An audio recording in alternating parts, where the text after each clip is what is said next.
अस्सलामुअलैकुम। कैसे हैं आप लोग? अल्हम्दुलिल्लाह अच्छे होंगे, मैं भी अच्छी हूँ। आज मैं एएमयू एंट्रेंस क्लास 6 का सबक नंबर उर्दू 12 लेकर आई हूँ आपके सामने, ज़ीरो नॉट आउट। इसको बहुत अच्छे से रीड आउट करेंगे और नोट डाउन भी करवाएंगे और आपको बहुत अच्छा उसको प्रिपेयर करेंगे। देखिए स्टूडेंट, टाइम बहुत कम बचा है, जल्दी जल्दी हमें इस सिलेबस को कवर करना है, तो आप मेरी वीडियो डे बाई डे देखते रहिए और उसको पूरा वॉच कीजिए और नोट डाउन साथ के साथ करते रहिए और बाद में उसका रिवीजन भी करते रहिए, ताकि आपको प्रैक्टिस हो जाए और करने की हिंट भी मिलती रहेगी। तो आगे हम इसके सवालों पे रोशनी डालते हैं और उसको अच्छे से रीड आउट कराते हैं आपको। सवाल नंबर 1 है, मिर्ज़ा बैंक करने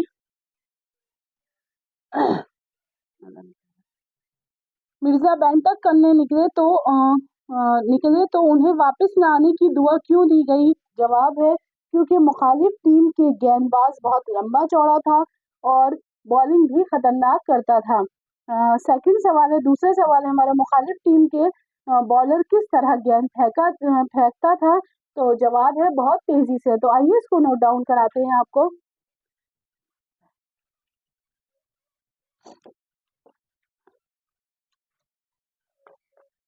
सवाल का सीन बनाऊंगी नंबर 1 डाल के।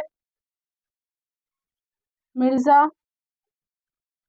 बैंटक, बा का नुक्ता, या का नुक्ता, बैंटक करने, बैटिंग करने निकले तो उन्हें वापस न आने की दुआ क्यों दी गई? तो इसका जवाब का जी बनाऊंगी।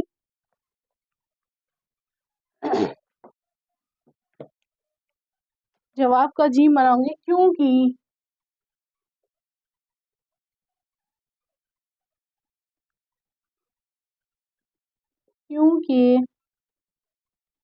मुखालिफ टीम का गेंदबाज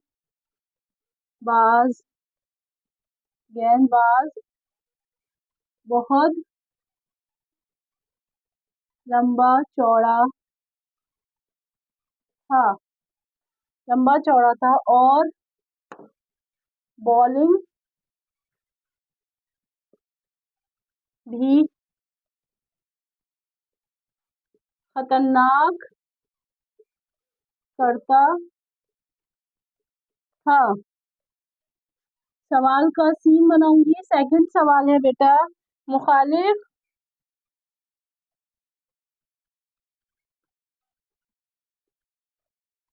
मुखालिफ टीम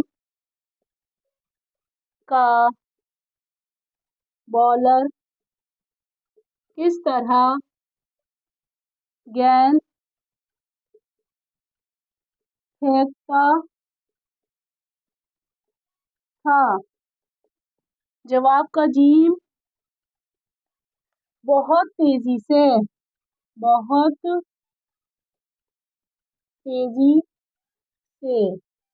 लीजिए स्टूडेंट, आप इसका स्क्रीनशॉट भी ले सकते हैं और आप इसको जल्दी से नोट डाउन भी कर सकते हैं। मैं हट जाती हूँ, आगे के क्वेश्चन को रीड आउट करेंगे जब तक। ये क्यों कहा गया कि मिर्जा अपना विकेट हथेली पर लिए फिरते थे? तो जवाब है क्योंकि एक गेंद भी उनके बैट पर नहीं लगी थी और 3 ओवर गुजरने के बाद भी एक रन नहीं बना था। सवाल है चौथा, इस जुमले की वजाहत कीजिए। जब एम्पायर ने मिर्जा को टोपी पहनाने की कोशिश की तो वो 1 इंच तंग हो चुकी थी। तो जवाब है इसका, गेंद मिर्जा के सर पर लगी जिसकी वजह से सर सूज गया था और टोपी सर पर तंग हो गई थी। चलिए आगे इसको करते हैं। आई होप कि आपने ये वाले सवाल नोट डाउन कर लिए होंगे।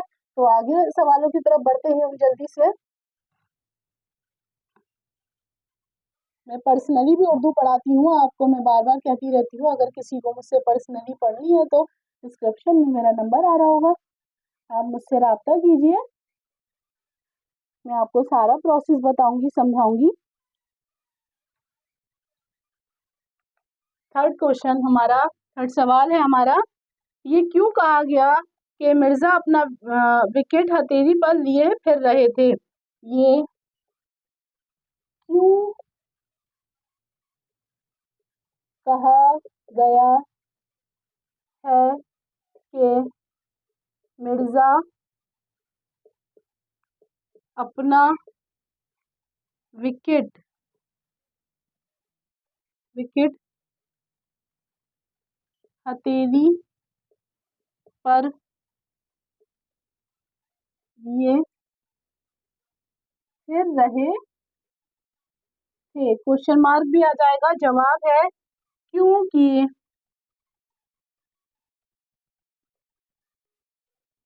क्योंकि एक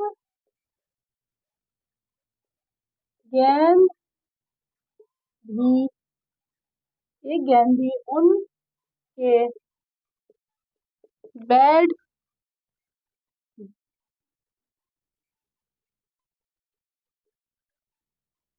बेड पर नहीं लगी थी और 3 ओवर 3 ओवर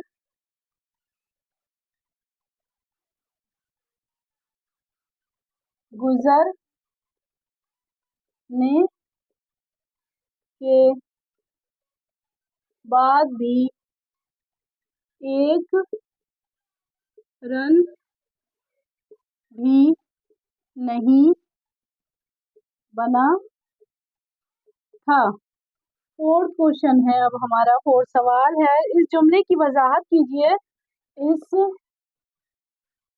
जुमले की वजाहत यानी कि इस जुमले के बारे में बताइए, वजाहत कीजिए। जब एम्पायर एम्पायर ने एम्पायर ने एम्पायर ने मिर्जा को टोपी पहनाने की कोशिश की तो वो एक इंच 1 इंच तंग हो गई थी। इसका जवाब है गेंद गेंद मिर्जा के सर पर लगी, जिसकी वजह से सर सूज गया था और टोपी सर पर तंग यानी कि टाइट तंग हो गई थी। आप इसको नोट डाउन कर लीजिए। आगे के क्वेश्चन की तरफ बढ़ते हैं हम।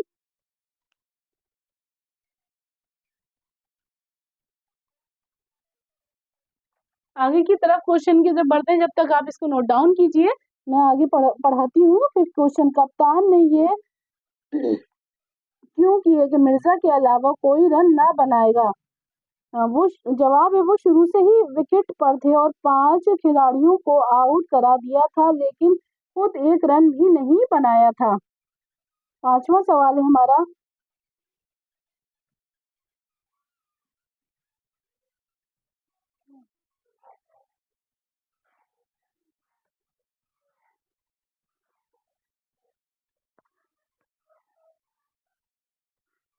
इस क्वेश्चन की तरफ बढ़ते हैं।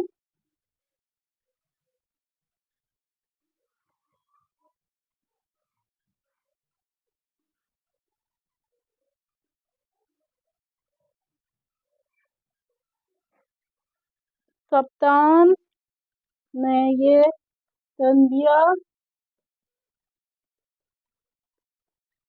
कप्तान, कप्तान का ता, पा का 3 नुक्ते, नून। कप्तान ने ये टन किया क्योंकि के मिर्जा के अलावा कोई रन ना बनाएगा।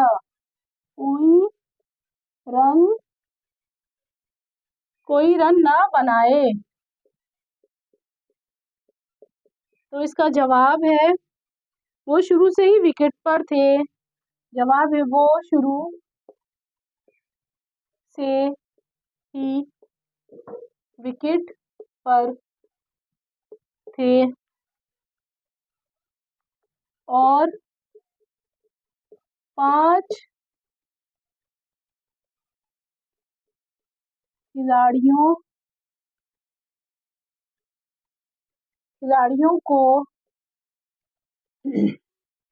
आउट करवा दिया था। लेकिन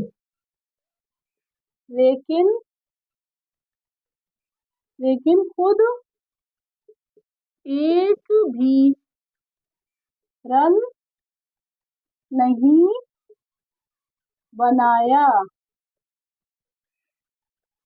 ये हमारा 5th क्वेश्चन है। 6 की तरफ बढ़ते हैं हम। मैच देर से क्यों शुरू हुआ? मैच देर से क्यों शुरू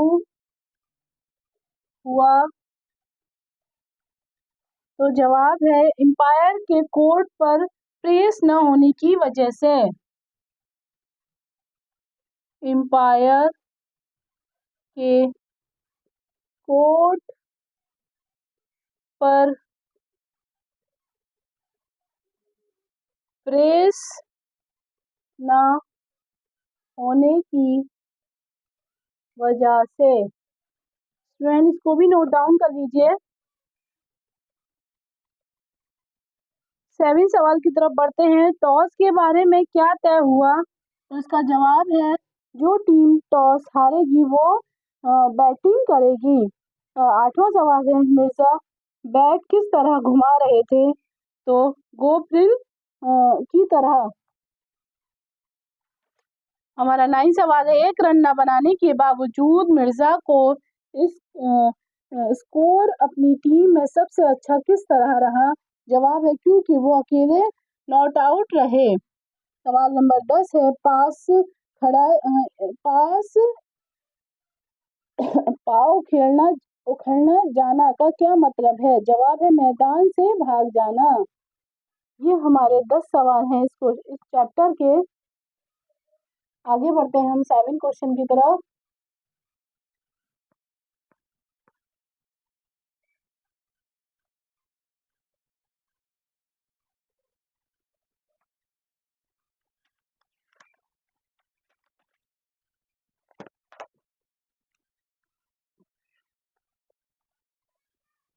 सेवन क्वेश्चन। टॉस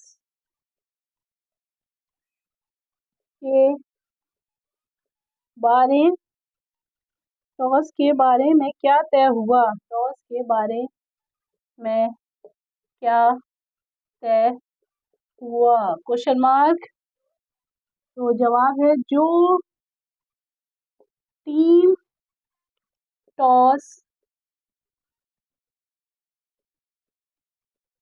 हारेगी वो बैटिंग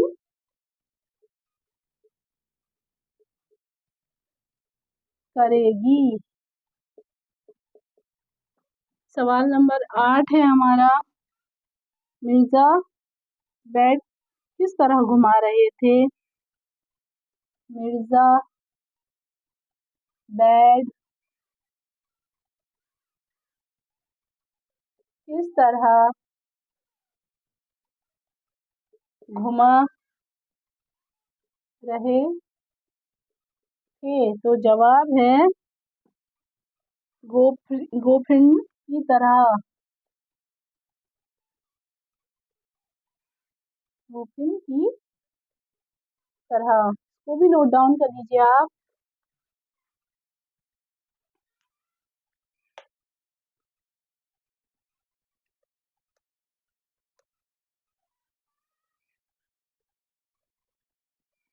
आगे की क्वेश्चन की तरफ बढ़ते हैं।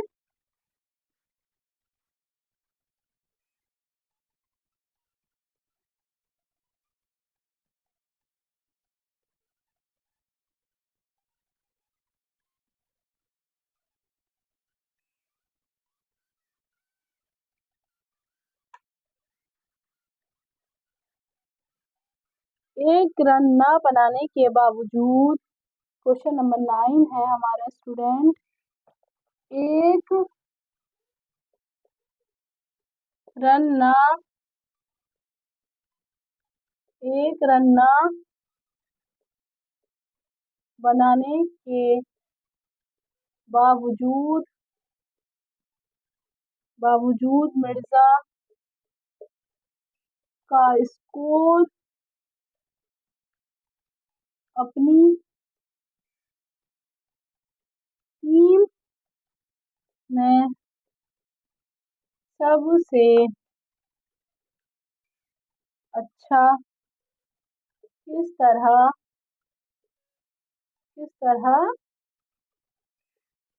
रहा। तो इसका जवाब है क्योंकि वो अकेले नॉट आउट रहे, क्योंकि वो अकेले नॉट आउट रहे। क्वेश्चन नंबर 10 है हमारा, पाँव उखेड़ना उखड़ जाने का क्या मतलब है। तो इसका जवाब है मैदान से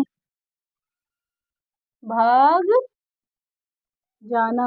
ये हुआ हमारे क्वेश्चन के सवाल जवाब का एंड। इसके आगे मैं आपको पढ़ाती हूँ मुहावरों के जुमलों का इस्तेमाल करना। जैसे कि स्टूडेंट आपको मैं बता दूं, एक लफ्ज मैंने दे दिया, जैसे कि मैंने दे दिया आपको अभी वही दे दीजिए, पाँव उखड़ जाना। तो अब मैं कहूंगी कि आप इसका जुमला बनाकर मुझे समझाइए। वो कैसे समझ में आएगा, तो वो मैं बताऊंगी कि टीपू सुल्तान की बहादुरी से अंग्रेजों के पाँव उखड़ गए। तो ये एक हमने पूरा जुमला बनाकर आपको समझाया, इसी को कहेंगे मुहावरों के जुमले बनाना। एक जैसे कहते हैं नींद ना आना, अब जैसे कि रात को नींद नहीं आई तो इस पे कोई जुमला बना दे, तो उसी को हम मुहावरे कहकर जुमले बनाना कहते हैं। तो इसे ऐसी है टल जाना, मजदूरों के ना आने पर काम कई दिनों के लिए टल गया। जान हथेली पर लिए फिरना, रानी लक्ष्मीबाई जान हथेली पर लेकर मैदान जंग में कूद पड़ी।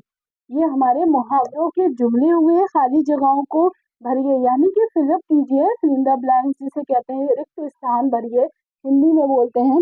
ऐसी उर्दू में कहते हैं खाली जगहों को भरिए। तो मगर डैश का कोट स्त्री होकर देर से आया, ये डैश जो है वो खाली फिलअप है, इसको हम फिलअप करेंगे एम्पायर। ये आया कि जो डैश हारे वही बैटिंग करे। तो डैश जो है वो टीम टॉस, थर्ड है हमारा, मुखालिफ टीम के लंबा तर डैश पूरे एक फ्लांक से टहलता हुआ आया, यानी कि निकला बाहर। फोर्थ है, अब वो अपना डैश हथेली पर लिए फिर रहे थे, यानी कि अपना विकेट हथेली पर लिए फिर रहे थे। फिफ्थ है हमारा, वो डैश को पूरी ताकत के साथ गोवर्धन की तरह घुमाए जा रहे थे, यानी कि बैट को अपना यूं यूं करके घुमाए जा रहे थे। ये हुआ हमारे चैप्टर का एंड। आई होप कि आपने नोट डाउन भी कर लिया होगा और रीड आउट भी हो गया होगा। तो आप इसको प्रैक्टिस करते रहिए और मिलेंगे नेक्स्ट चैप्टर में, नेक्स्ट चैप्टर के साथ, और जल्दी मुलाकात होगी। तो अल्लाह हाफिज।